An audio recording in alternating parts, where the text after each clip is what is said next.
Donc nous nous trouvons actuellement face à la mairie de Kourou, donc présentez-vous. Bonjour, je suis Stéphanie Commode, représentante pour le SNES FSU, le FSU donc, de Guyane. Arnaud Laridan, je représente l'enseignement agricole public, SNETAP FSU. Pablo Guevara, je suis représentant du syndicat Lutte des classes d'éducation ici à Kourou. Sébastien Cogan, je suis porte-parole de Lutte ouvrière en Guyane. Voilà, donc généralement, expliquez-nous en quoi consiste aujourd'hui votre présence ici. Eh bien, on participe au mouvement national de lutte contre l'austérité et des choix gouvernementaux budgétaires, mais nous avons aussi des revendications pour la Guyane et notamment sur les difficultés que nous rencontrons dans l'éducation nationale, sur les recrutements des enseignants, sur les bâtis qui sont particulièrement en retard, sur les établissements qui n'ouvrent pas, la cantine scolaire qui n'est pas présente partout, des enfants qui ne sont pas inscrits. Les problèmes sont multiples, on a un plan de rattrapage qui est lancé depuis maintenant plusieurs mois, les réponses se tardent et nous sommes très inquiets quant à l'avenir des élèves de Guyane et des personnels puisqu'il y a aussi des problèmes de recrutement des PEC qui n'ont pas été renouvelés puisque le gouvernement a gelé et la CTG a choisi d'externaliser, donc de privatiser certains services au lieu d'employer en fait des gens en contrat territoriaux et ça nous inquiète vraiment sur la qualité d'accueil des élèves et des personnels dans les établissements. Et vous, un mot à rajouter? Je crois que tout est dit globalement, donc oui, les problèmes qu'on trouve au niveau national, en fait, ils se déclinent ici au niveau local, avec un désinvestissement de l'État, donc soit depuis le niveau national jusqu'ici au CTG. Et donc ce qu'on attend, c'est que les services publics soient pris en charge, qu'ils soient financés, et qu'on ne délaisse pas non plus les territoires périphériques, soi-disant, mais que ça fait partie, si ça fait partie de la France, eh bien on mette les moyens comme partout ailleurs. Et on traite les gens de façon normale, c'est-à-dire la précarisation de tous les contrats ici, ce n'est pas quelque chose qui doit continuer à sévir. Alors, moi, je veux dire deux choses. D'abord, sur l'histoire de la dette.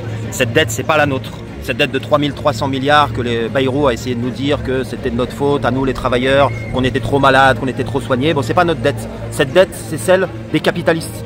Je rappelle qu'il y a une commission parlementaire qui a enquêté sur l'argent public donné aux grandes entreprises. Depuis que Macron est au gouvernement, c'est 211 milliards chaque année qui sont donnés aux entreprises du CAC 40 et dont personne ne sait de ce qu'ils font de cet argent. Nous, si on regarde, on peut savoir très facilement, parce que dans le magazine Challenge cette année, les milliardaires, ils ont augmenté leur fortune multipliée par 10. Donc c'est ces gens-là, c'est à ces gens-là qu'il faut faire payer. Et nous, les travailleurs, il faut qu'on aille chercher l'argent dans les caisses du patronat, dans les caisses des riches, parce que c'est eux qui doivent payer.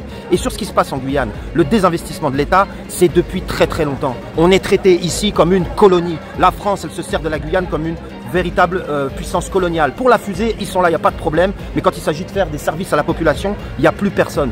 Ce mépris-là, ce mépris colonial qu'a la France, nous, on le dénonce. Parce qu'en plus, la politique d'austérité, si en France, c'est moins de services publics, mais dans un département comme le nôtre, où déjà c'est sous-investi, l'austérité, ça veut dire qu'on n'aura rien du tout.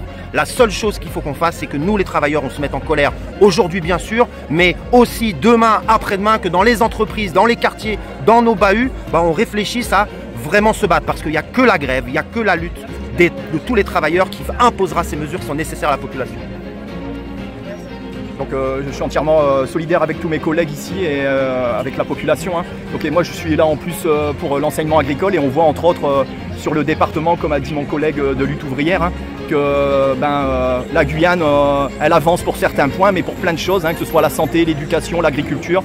Encore aujourd'hui, on le voit sur notre territoire de Kourou et de Guyane, on sabote l'accès au foncier et le seul accès au foncier qu'il y a pour l'agriculture est être un peu en sécurité alimentaire, on le sabote par des accords de la préfecture et de notre mairie à Kourou, par l'accord d'un permis en pleine zone agricole à côté de captage d'eau potable. Donc chercher l'erreur et donc on n'est même pas soutenu par nos propres institutions en Guyane et je dirais quel gâchis. C'est ça. Enfin, nous avons également un représentant de l'UTG, c'est ça? Oui, c'est monsieur Scolastique. Voilà, expliquez-nous aussi la présence de l'UTG ici au sein de ce mouvement. La présence de l'UTG, elle est tout à fait normale et évidente. L'UTG est toujours présente dans toutes les manifestations qui concernent déjà les salariés, déjà la Guyane surtout. Et là, les sujets sont vraiment d'actualité. Ça concerne les retraites, ça concerne les salaires. Et l'UTG soutient pleinement cette manifestation, évidemment. Merci. Présentez-vous. Alors bonjour, je suis Sandra Luc, déléguée syndicale CFE-CGC à la CAF. Donc je soutiens le mouvement puisque les salariés en ont marre de payer. La vie devient chère, les salaires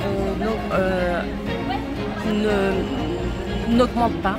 Donc il est difficile pour nous d'avoir une vie correcte tout en étant salarié. Donc il faut arrêter de ponctionner uniquement sur les salariés.